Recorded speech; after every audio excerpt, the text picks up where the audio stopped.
तो जनाब आज बात करते हैं ड्रामा सीरियल तन मन नीलो नील की एपिसोड नंबर 9 की रिव्यू और स्टोरी की।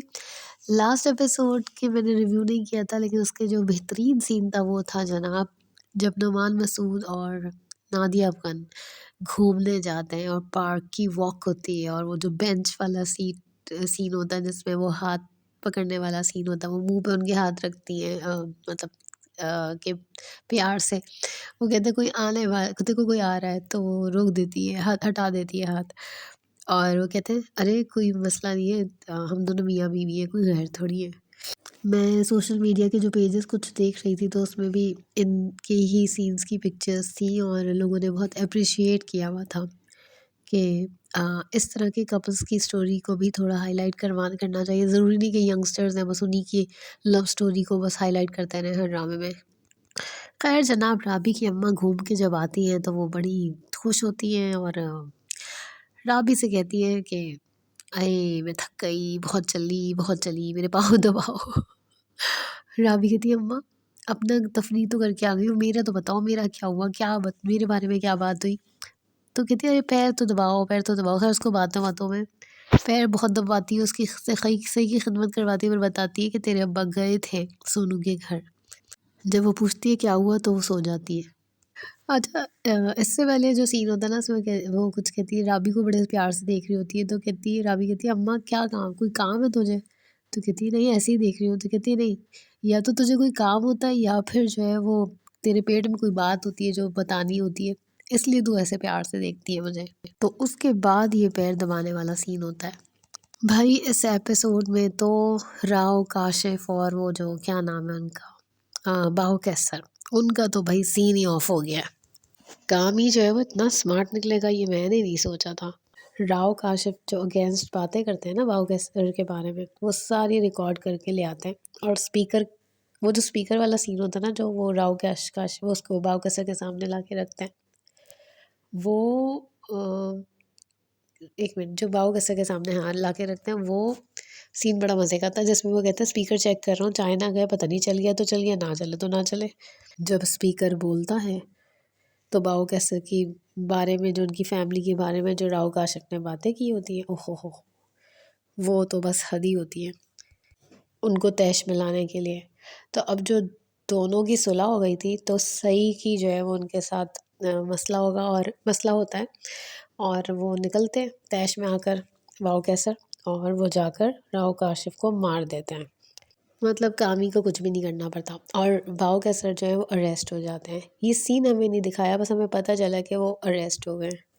ये सारा सीन बहुत ज़बरदस्त तरीके से जो वो जो स्पीकर में जो बातें मतलब वो बातें जो रिकॉर्ड करके वो लाए होते हैं ना, वो ऐसी होती हैं कि बस हद ही होती हैं वो।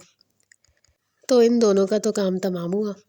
अब जो है सीन रह गया है कि राबी की शादी और सोनू की होनी है और अ, एक मसला और आके खड़ा हो गया, वो ये कि जनाब ये जो होती है ना राबी की अम्मा, उनको जो है उनकी जो जेठानी होती है, लाइक क्या कहेंगे उनका, जो उनके, हाँ जेठानी जो होती है वो लैला ज़ुबैरी, वो आकर बताती हैं कि तुम इतनी खुश हो रही हो अपने मियाँ से, तुम्हें पता है सोनू की अम्मा कौन है। और वो जो है वो उनका पुरानी लवर है उनकी, तो वो इसलिए गए थे उधर, अपनी पुरानी तारें जोड़ने गए थे। बस बेचारी इनसिक्योर हो जाती है काफ़ी। फिर वो बात करती हैं नुमान मसूद से और हालांकि वो इतनी खुश होती है ना घूम के आने के बाद से, फिर वो जो बात करती है ना, वो जिस तरीके से वो डायलॉग्स थे, आप यकीन करें मुझे तो ना अजीब सा लग रहा था कि लाइक वो ऐसा लग रहा था ये लोग परफॉर्म नहीं कर रहे, उनके साथ साथ एक्चुअली ऐसा हुआ। और वो जिस तरह सब वो कहती है कि वो पूछती हैं कि तुम सोनू की अम्मा को पहले से जानते थे, फिर उस तरह की बात होती है कि तुम पसंद करते थे, तो वो सच बोल देता है, सब कुछ बता देता है। वो कहती है कि तुम राबी की और तुम्हारी मोहब्बत के दरमियान मैं तो फंस गई हूँ, मतलब मैं कहाँ स्टैंड करती हूँ। तो वो रोने लगते हैं। जब वो रोने लगते हैं तो ये परेशान हो जाती है नादिया अफगान, कहती है अरे अरे आप क्यों परेशान हो रहे हैं, आपने मोहब्बत की है, कोई गुनाह थोड़ी किया है। फिर वो बताते हैं कि गुनाह किया है मैंने, और फिर वो पूरी स्टोरी जो पास्ट में लेकर जाते हैं और फ्लैशबैक में हमें दिखाते हैं कि शौकत को उन्होंने गाड़ी से हिट कर दिया होता है, क्योंकि उनसे बर्दाश्त नहीं हो रहा होता कि शौकत और जो फ़रा यानी सोनू की मदर खुश हैं। तो इन बातों को सुनकर तो नादिया अफ़गान जो है मतलब बैठ जाती है बस बिल्कुल, और उसके जो एक्सप्रेशंस होते हैं वो शॉक में जो एक्सप्रेशंस ज़बरदस्त है। तो ख़ैर उसके बाद जो है वो कहती है कि वो पूरा बताते हैं कि मैं जो सारी ज़िंदगी चुप रहता था तो मैं इसलिए चुप रहता था कि मैंने मतलब एक मर्डर किया हुआ ना मैंने, तो मतलब मेरी हिम्मत ही नहीं हुई कभी फिर ज़िंदगी में कोई बात करने की। मैंने किसी को मार दिया है। और मारा क्यों होता है उन्होंने? क्योंकि वो जेलस होते हैं उनकी खुशी से कि उन जो सोनू की अम्मा है वो उनका जो हस्बैंड होता है शौकत, वो खुश क्यों हैं? अब नादिया अफ़गान पूछती है कि मैं क्या करूँ? इस कातिल को छुपाऊँ या क्या करूँ? तो कहता है जो तुम्हारा ज़मीर तुमको कहे वो करो। अब इन दोनों की स्टोरी ही इतनी इंटरेस्टिंग हो जाती है, इनका रिलेशन और जिस तरह से बताया गया है वो इतना इंटरेस्टिंग होता है। उसके बाद आप थोड़ी देर के लिए सोनू और राबी को भूल ही जाते हैं। अच्छा वो जो जब ये वाव कैसर अरेस्ट हो जाता है और ये राव काशिफ़ का पता चलता है कि उनको मार दिया गया, तो मून उसको कॉन्टैक्ट करता है सोनू को, कॉल करके कहता है तुम और राबी ठीक कहते थे, तो कि जो गलत करता है फिर अल्लाह ताला की पकड़ में आता है, वो अल्लाह ताला की पकड़ में आ गया है। तो अच्छा था ये भी सीन। अच्छा वो ना राबी से पूछती है नादिया अफ़गान कि तुम उसकी सोनू की अम्मा को जानती हो? वो सारी बातें पूछती है उससे कि तुम सोनू के बारे में कन्फर्म्ड हो ना कि वो अच्छा लड़का है, यानी कि सिर्फ डांसर है तो कैसे घर चलाएगा, क्या करेगा?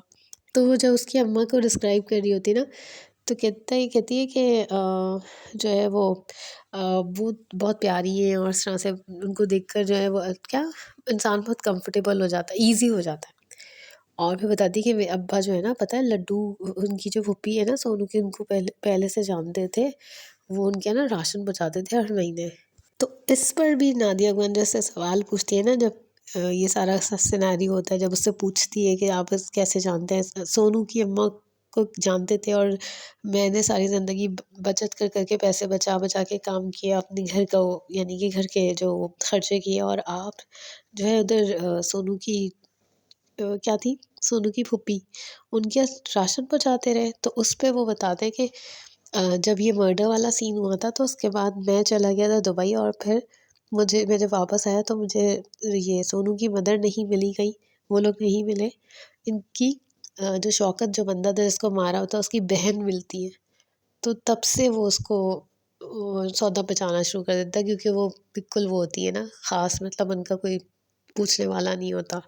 तो कहते हैं कि ये सौदा मैं इसलिए नहीं पहुँचाता कि मुझे इससे कोई सवाब मिलेगा, बल्कि इसलिए पहुँचाता हूँ कि शायद इससे मेरी गुनाह की शिद्दत में कोई कमी आ जाए। तो भाई ये वाला जो सीन था ना राबी के पेरेंट्स वाला, ये heart and soul scene of the episode था। अब एक और सीन जो बहुत मज़े का था वो था राबी और सोनू डेंजर का, और जिसमें वो रिकॉर्ड कर रही होती है, कहती है कि रिकॉर्डिंग करवाओ कि तुम बदल तो नहीं जाओगे आगे जाके शादी के बाद। तो कहता है वो जिसने मुकरना हो ना वो वैसे भी मुकर जाता है। और दूसरी बात ये है कि फिर वो पूछती है कि तुम्हें मुझसे कब मोहब्बत हुई, तो वो बताता है कि जब तुमने गाना गाया था ना, तो मुझे तब उस दिन जब तुम्हारी आवाज़ से मेरी माँ के जो है वो कदम लाइक डांस के लिए उठ गए थे, तब मुझे तुमसे मोहब्बत हुई थी, और मैं दिल ही दिल में ही सोच रहा था जब तुम्हारी आंखें बंद थी, मैं दिल ही दिल में सोच रहा था काश तुम्हें मुझसे मोहब्बत हो जाए।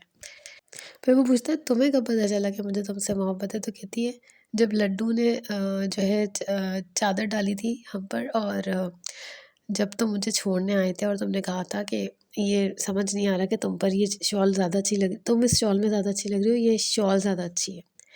तो कहती है तो तुम्हारा कन्फ्यूजन ख़त्म हो गया, अब तुम्हें पता चल गया कौन अच्छा है, तो कहता है तुम। तो ये छोटे-छोटे मज़े के सीन्स भी थे।